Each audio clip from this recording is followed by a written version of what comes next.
Shalom, estimados oyentes.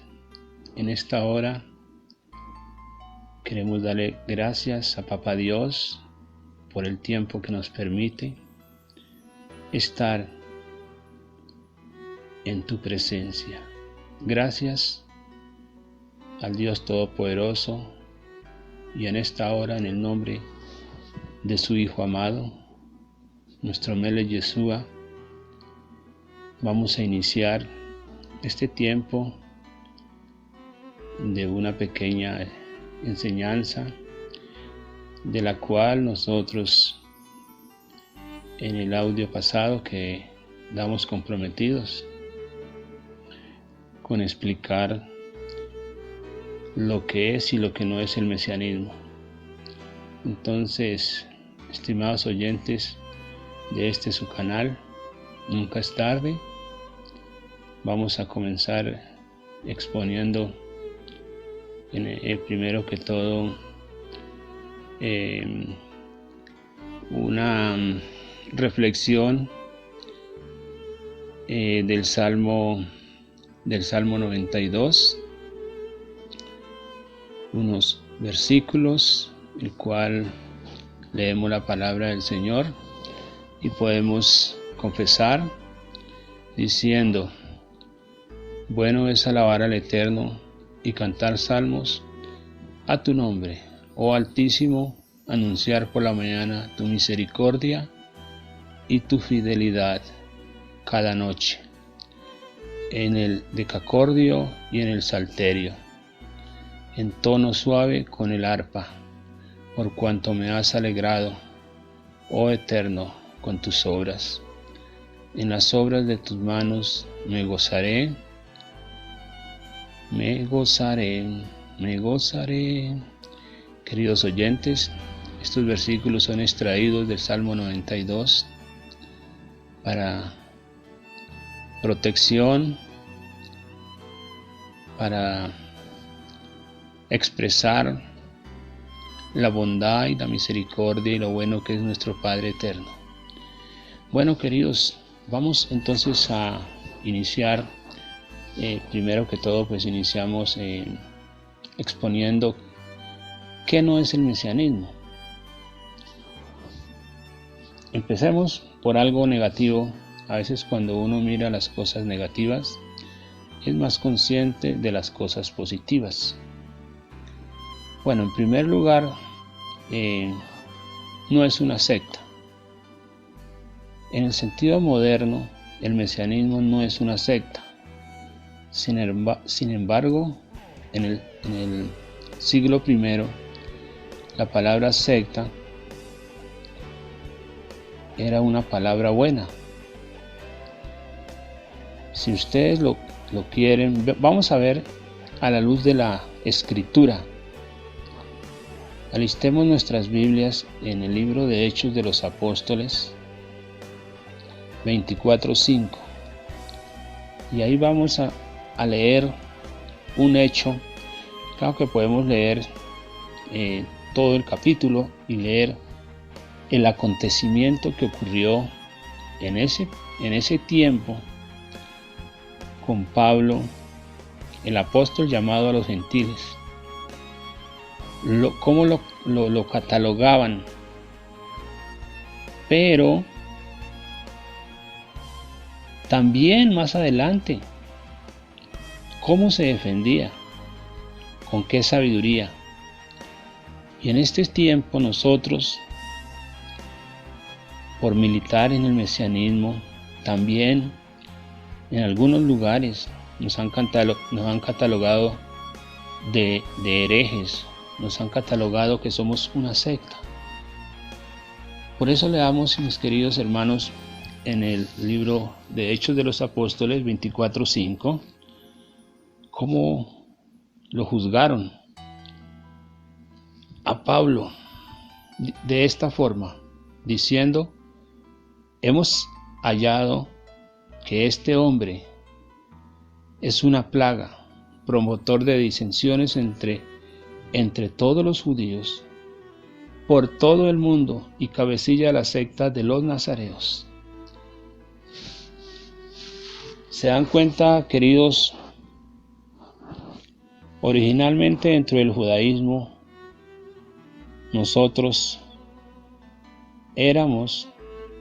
hacíamos parte de un grupo llamado las sectas de los nazareos, desde el punto de vista de los judíos, que fueron los primeros que aceptaron a Yeshua. No nos llamaban cristianos, sino nazareos. El nombre cristiano fue dado mucho tiempo después, muchos años después, por los gentiles en Antioquía. Ese es otro tema que hemos de abordar después, porque Constantino fue uno de los cabecillas, ese sí fue uno de los cabecillas de difamar del pueblo del Señor, del mesianismo, de los nazareos, de los del camino. Ahí mismo, hermanos, en el versículo 14 de ese mismo capítulo, nos damos de cuenta cómo Pablo se defendió. Y se defendió con una sabiduría tan especial, admirable. Miremoslo, leámoslo. Pero esto te confieso, que según el camino, que ellos llaman herejía, así sirvo al Dios de mis padres, creyendo todas las cosas que en la ley y en los profetas están escritas. Ahí nos damos cuenta, hermanos, cómo Pablo se defendió de esas acusaciones que le hacían, diciendo: así sirvo al Elohim de mis padres, creyendo todas las cosas que en la ley y en los profetas están escritas. Entonces, somos los del camino, somos los nazareos. Por eso, queridos hermanos, esta parte en la cual es negativa, y más adelante Pablo se defiende con sabiduría. Y así es que muchos de nosotros los mesiánicos somos tratados, aún por nuestra propia familia, aún por los de nuestra propia casa. Hemos sido muchas veces juzgados. Pero gracias al Señor, Él nos abre los ojos, Él nos permite este tipo de estudios para darles unos tipsitos de lo que es. Ahora vamos, hermanos, a compartir qué es el mesianismo. En realidad, ¿qué es el mesianismo? Es una voz profética. Nosotros nos movemos en el campo de la profecía. El mesianismo es una voz profética que trata con ciertas áreas críticas, como es, en primer lugar, el entendimiento de Israel. Hay que entender a Israel desde una perspectiva bíblica, no desde una perspectiva histórica o cultural. Es entender que Israel es la acción de nuestro Padre Eterno en la historia. Israel es el medio para que la redención alcance al mundo entero. Entonces, Israel es mucho más amplio de lo que tú y yo podemos estar pensando. Israel hoy es un estado en el Medio Oriente, pero no es solo eso. Israel es una nación en todo el mundo. Es una nación que existe en dos casas desde el reino de Salomón, en dos reinos, en dos culturas, en dos proyecciones: la casa de Judá, los judíos, y la casa de Israel, los israelitas, que no son de Judá. O sea, mis queridos hermanos, yo no soy de Judá, yo soy israelita, porque, mis hermanos, el Señor nos tomó por su infinito amor y misericordia, nos llamó y nos injertó. Dice la palabra que nos injertó en el olivo natural, siendo nosotros olivo silvestre. nos injertó y somos coherederos con la raíz, con la rica savia. Somos coherederos con su pueblo. Por eso nosotros hablamos y nos expresamos de esta forma. Por eso cada vez que tenemos que hablar de Israel y de Judá, hay que trazar muy bien la palabra, de verdad. La profecía, distinguiendo cuándo se dirige uno a Israel, o al reino del norte o al reino del sur. Por eso, hermanos, la mente hebrea es diferente a la griega. Nosotros habíamos venido siendo educados en una cultura greco-romana, griega. Y la mentalidad hebrea les estoy yo presentando hoy. En nosotros es hijos de la cultura que produce una mentalidad que tiene que ser uno consciente para poder entender con la mentalidad. Usted vamos a tener problema para entender la Biblia si seguimos con una mentalidad griega. Por ejemplo, la verdad para el griego es reflexiva, es reflexión, es analítica. En cambio, para nosotros, la mentalidad hebrea es reflexiva, es experimentada, no es de la cabeza, es algo que se vive. Y vamos, queridos oyentes, queridos hermanos, a darles unos ejemplos vivos, porque yo fui una persona que milité en el cristianismo. Y vamos a dar unos ejemplos. Primer ejemplo, el Shabbat, el descanso de la semana. Nosotros trabajamos 6 días, 5 días, de lunes a viernes, y descansamos el día sábado. Ese es el día del reposo del Señor. Es tan hermoso cuando uno anhela que llegue el día de Shabbat, a la caída del sol, podernos reunir como familia, poder orar, poder bendecir a nuestros hijos, poder dar gracias a Dios en familia. Queridos oyentes, qué rico, qué bendición, qué alegría es saber que ya llega el Shabbat.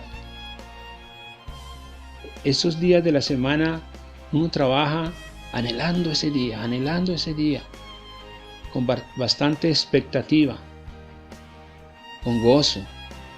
También hay otro tema que es el Rosh Chodesh, cabeza de mes. Cada mes se celebra luna nueva.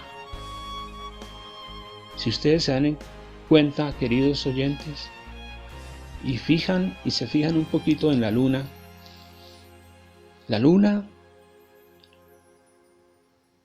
por temporadas se ve pequeñita, por temporadas se ve grande, media luna, 3/4. Cuando tú veas que la luna está delgadita, es que va a llegar Rosh Chodesh, cabeza de mes. Y es una alegría poder bendecir, confesar una bendición a Papá Dios por la luminaria que nos ha dado, que ha puesto para la noche. También agradecemos por el sol. Bendito sea el Dios por la luminaria mayor. Y también por las festividades, queridos hermanos. Las festividades,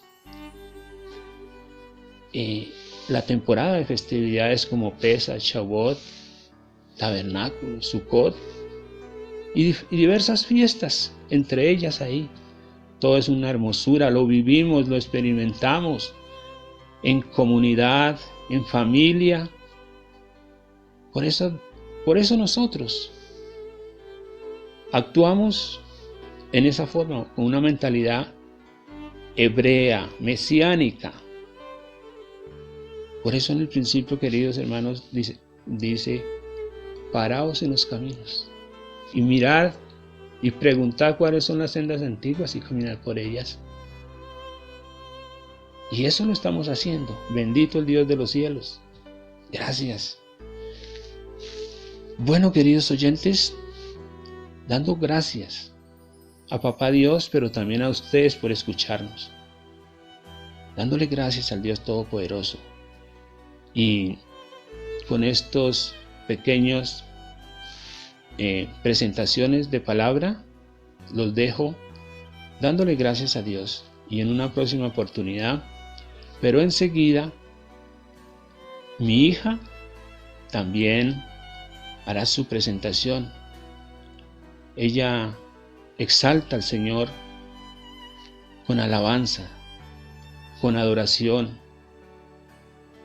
Entonces yo los dejo con ella, con la voz de ella cantando, y hasta una nueva oportunidad. Queridos oyentes, muchas gracias en este momento por habernos escuchado. Y si es su deseo, queridos oyentes, escúchenos, regístrate y apóyanos con este canal para seguir adelante difundiendo la palabra del Señor y unas ricas enseñanzas. Amén y amén.